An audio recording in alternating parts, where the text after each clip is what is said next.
داود علیه السلام ته یو فیصله راغله. یو شپونکی دی، یو دهقان دی، بلکې بوغان دی. بوغان مفسرین وایي انګوري کرلي وو او انګوري غوچې نیولې وې او غوچې ځمکې ته ټیټې کړې وې، یعنې قریبه وي استعمال ته او خوراک ته. دا شپونکی ولګېده، ده ورباندې دا پسونه میږې راوستې، هغې وخوړه، تاوان وشو. دا دواړه راغله داود علیه السلام ته. داود علیه السلام د سلیمان علیه السلام پلار دی. سلیمان علیه السلام وړوکی هلک دی او عمر مبارک تقریبا 11 کاله دی. دا د دروازه کې ناست دی، دا دواړه ورغله. داود علیه السلام ته فیصله ووروله. بوغان ورته وي د انګورو باغ مې او داسې انګورې نیولي وو، غوچې راښکته شوې وې.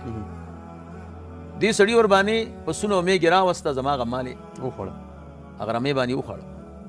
زمونږ فیصله وکړه. داود علیه السلام قیمت ولګاو. د انګورو چې څومره قیمت و، د دې شپونکي د پسونو او د دې رمې هم دومره قیمت و.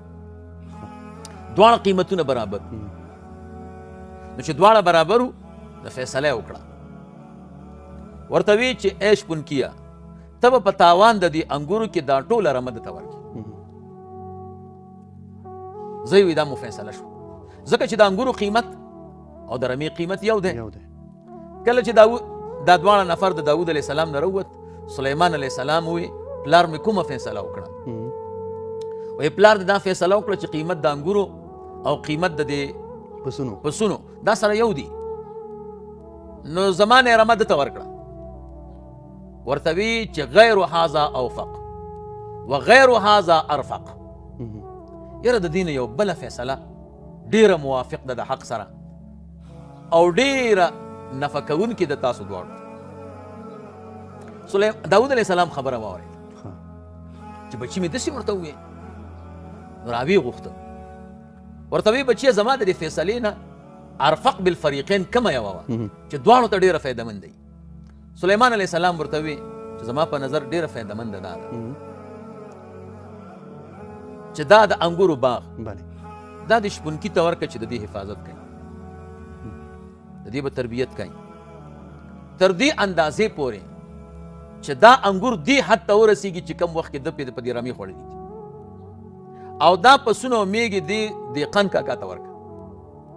دی به د دې وړی خرڅوي، شیدې به خوري ترې، دی به د دې نه نفع اخلي.